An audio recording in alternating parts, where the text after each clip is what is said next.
While working my fifth job to help my boyfriend pay off his debts, I saw my supposedly bankrupt boyfriend sitting elegantly in a sports car, dressed in an expensive suit. Beside him was a young woman with a bright smile on her face. "Ethan, you're such a good actor. 3 years, and Susan never suspected a thing.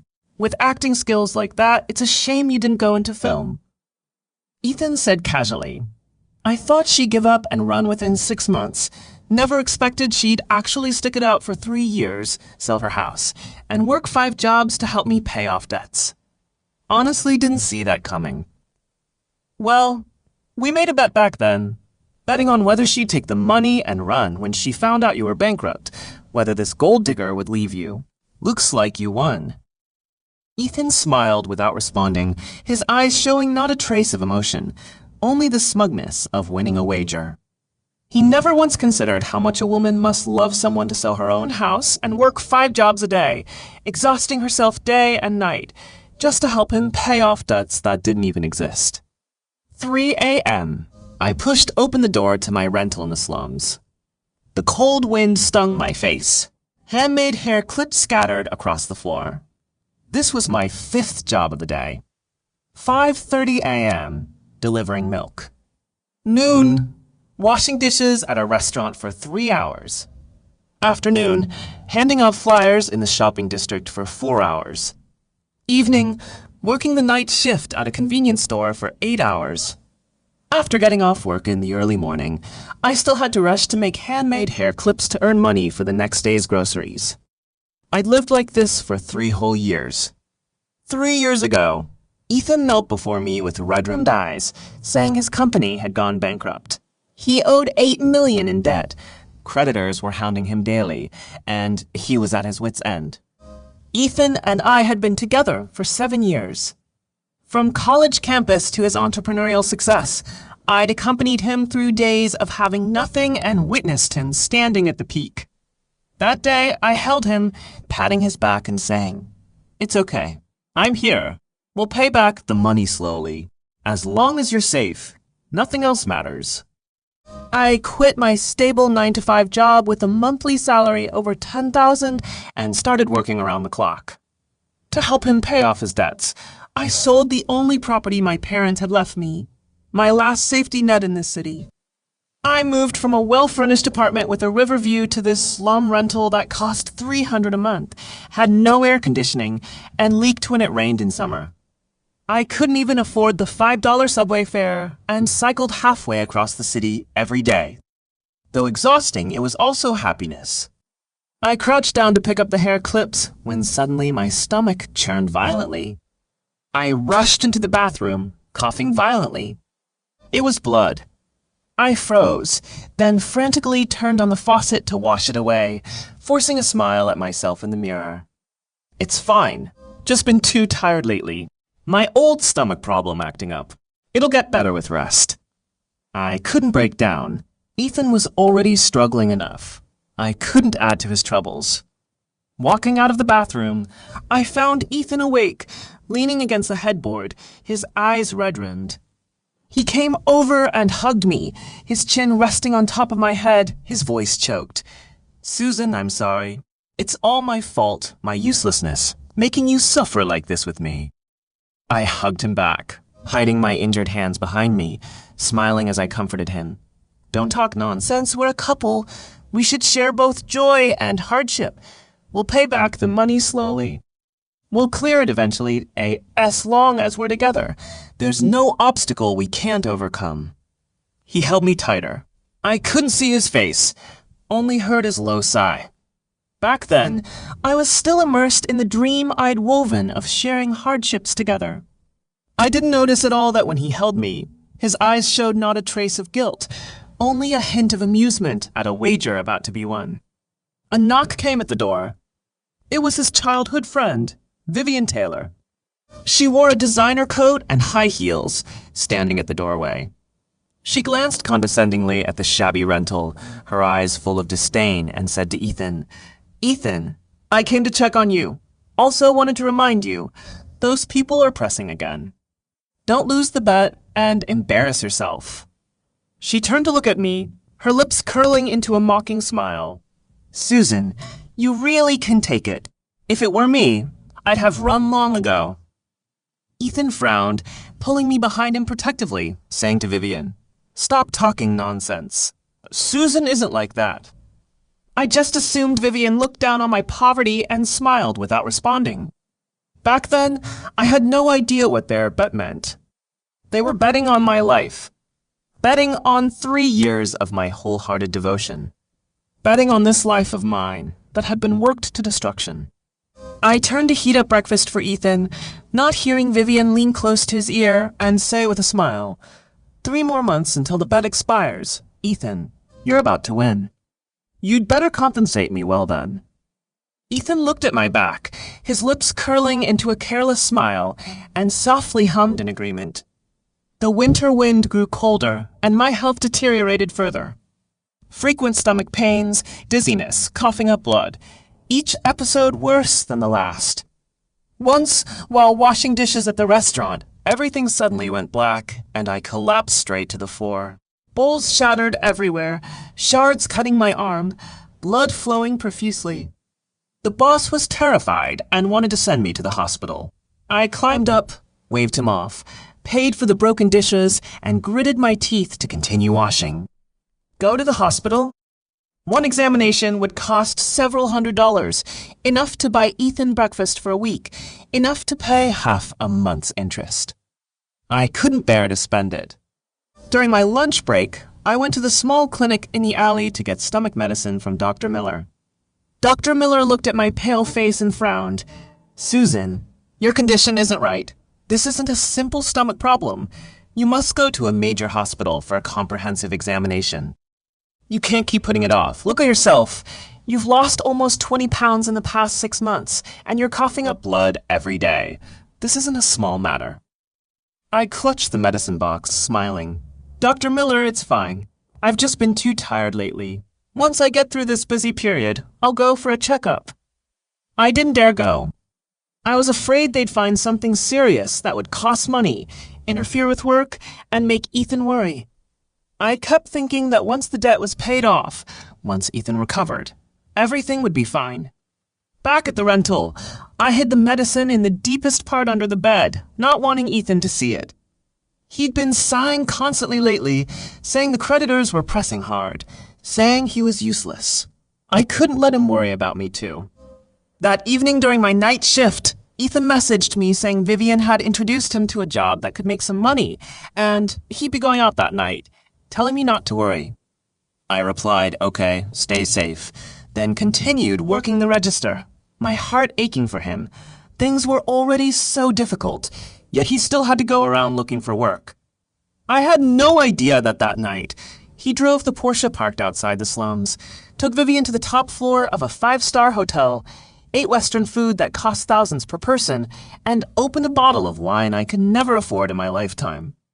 He and Vivian sat by the floor-to-ceiling windows, looking at the city lights below, smiling as they clinked glasses. Vivian swirled her wine glass, raising an eyebrow. Ethan, you're such a good actor. 3 years, and Susan never suspected a thing. With acting skills like that, it's a shame you didn't go into film. Ethan took a sip of wine and said casually, I thought she'd give up and run within 6 months. Never expected she'd actually stick it out for 3 years, sell her house, and work 5 jobs to help me pay off debts. Honestly didn't see that coming. Well, of course, Vivian laughed. We made a bet back then, betting on whether she'd take the money and run when she found out you were bankrupt, whether this gold digger would leave you. Looks like you won. Ethan smiled without responding, his eyes showing not a trace of emotion, only the smugness of winning a wager. He never once considered how much a woman must love someone to sell her own house, work 5 jobs a day, and exhaust herself day and night, just to help him pay off debts that didn't even exist. He didn't return to the rental until early morning, carrying the faint scent of alcohol and perfume. I'd just gotten off my night shift and was making him soup. Smelling it, my heart skipped a beat, but I still didn't think much of it, assuming he'd been drinking with clients and picked up the scent. I handed him the hangover soup. He took it, hugged me with reddened eyes, and started apologizing again, saying he'd made me suffer. I stroked his hair, smiling and saying it was fine, my heart still aching for him, having to drink with people to make money, having to endure so much humiliation. Thinking back now, I was pathetically foolish then. After he fell asleep, I started coughing violently again. Afraid of waking him, I covered my mouth and ran to the bathroom. I coughed up more blood than last time. Looking at my deathly pale, emaciated reflection in the mirror, I finally felt afraid. I took out my phone and secretly made an appointment at the city hospital for the following Monday afternoon. I thought just get it checked. If it's nothing, that's best. If there really is something, treat it early so I don't become a burden to Ethan. I still wanted a future with him. I still wanted to buy a small house with him once the debt was paid off, have a child, and live a stable life together. Back then, I was still fantasizing about the future, completely unaware that the future I envisioned had been an elaborate scam from the very beginning. My devotion, my sacrifices, my life. In his eyes, they were nothing more than bargaining chips in a wager. Monday morning, after delivering milk, I was preparing to go to the hospital for my examination when Ethan called, saying his stomach hurt badly and asking me to buy a medicine. Without a second thought, I immediately turned my bicycle around, went to the pharmacy to buy medicine, and rushed back to the rental. He lay in bed, frowning, looking very uncomfortable.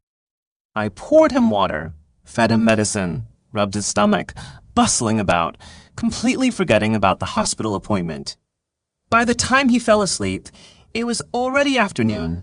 I'd long missed my hospital appointment.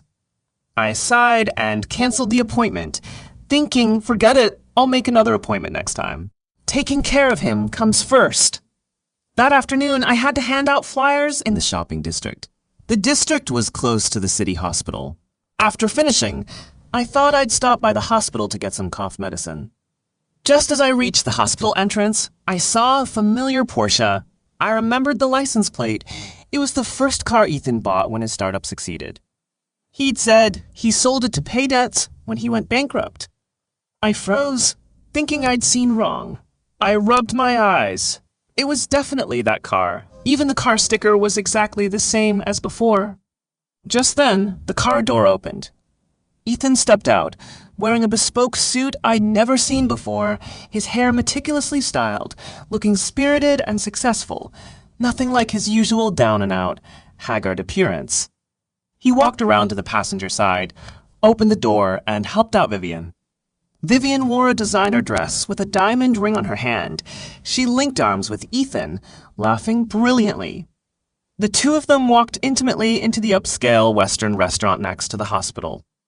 I felt like I'd been struck by lightning, standing frozen in place, my limbs ice cold, my blood seemingly congealed. Bankruptcy? Selling the car? Debts? All lies. My mind went blank. As if possessed, I followed them into the restaurant and sat in the booth next to theirs, hiding behind a menu. Their conversation reached my ears, every word crystal clear. Vivian laughed. Ethan, 1 more month until the bet expires. When are you planning to come clean with Susan? You can't keep pretending to be poor forever, right? I can't wait to move into your Riverside mansion. Ethan's voice came, carrying a careless laugh. What's the rush? Once the bet expires, I'll come clean with her. I'll give her some money as compensation for these 3 years of hard work. Compensation.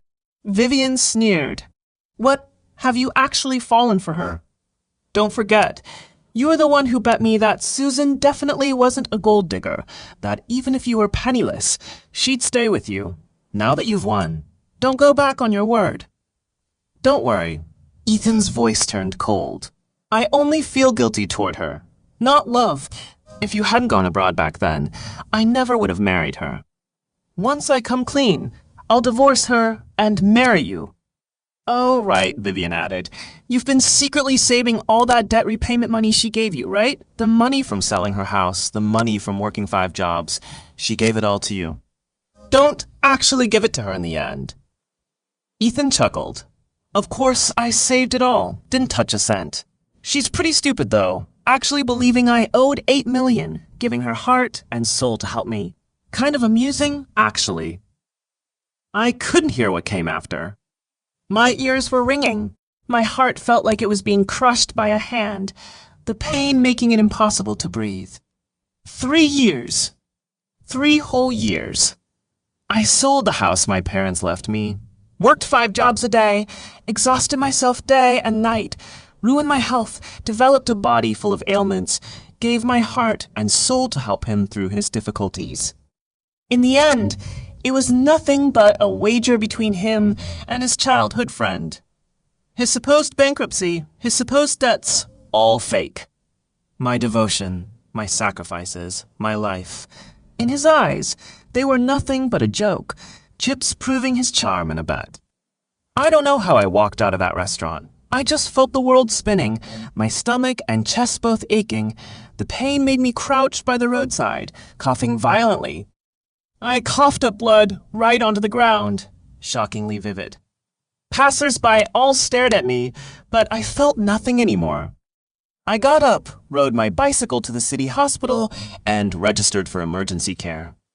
After a series of examinations, the doctor held my report, looked at me, sighed, and said gravely, "Susan, why did you only come now? Late-stage gastric cancer, already metastasized. It's caused by long-term overwork, irregular eating, and severe malnutrition. At most, you have 6 months left.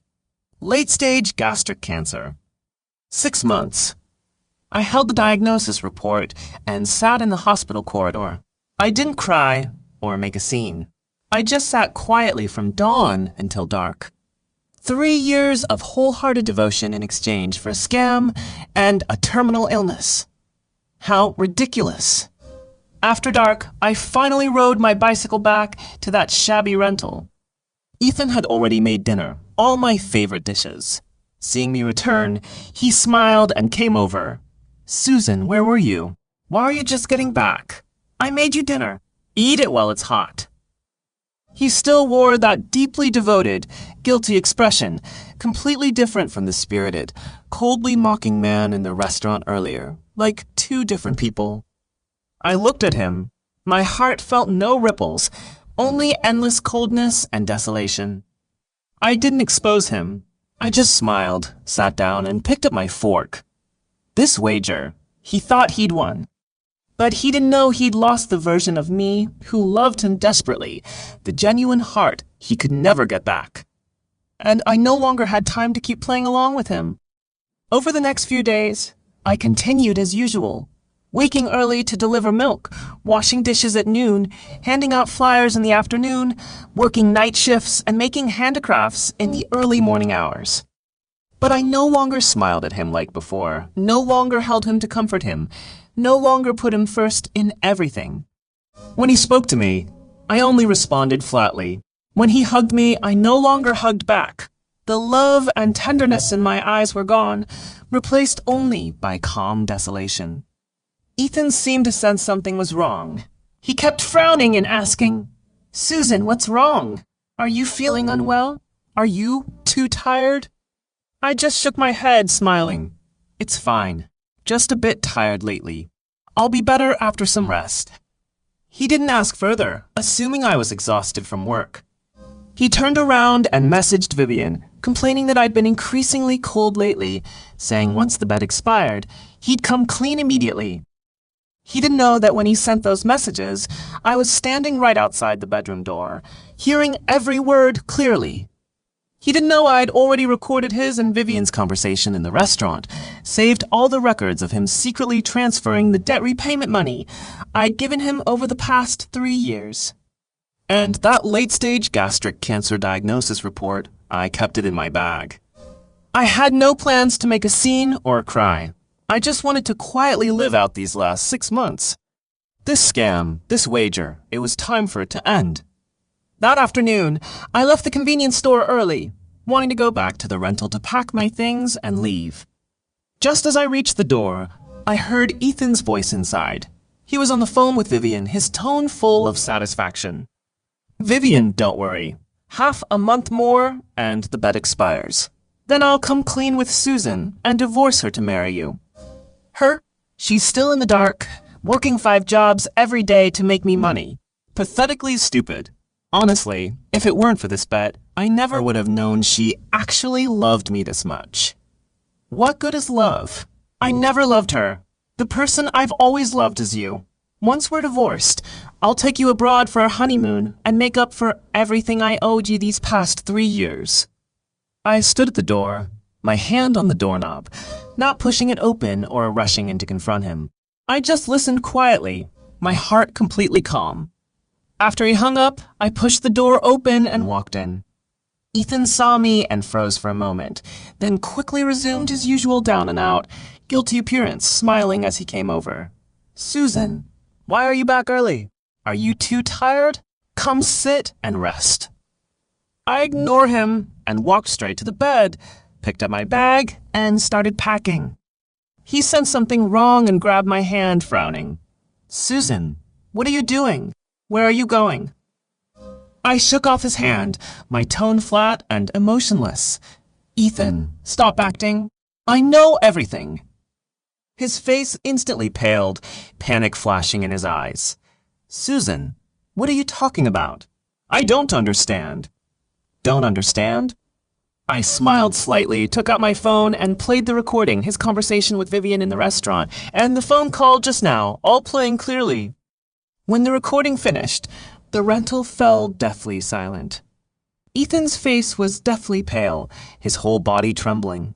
He grabbed my hand, stammering explanations. Susan, it's not what you think.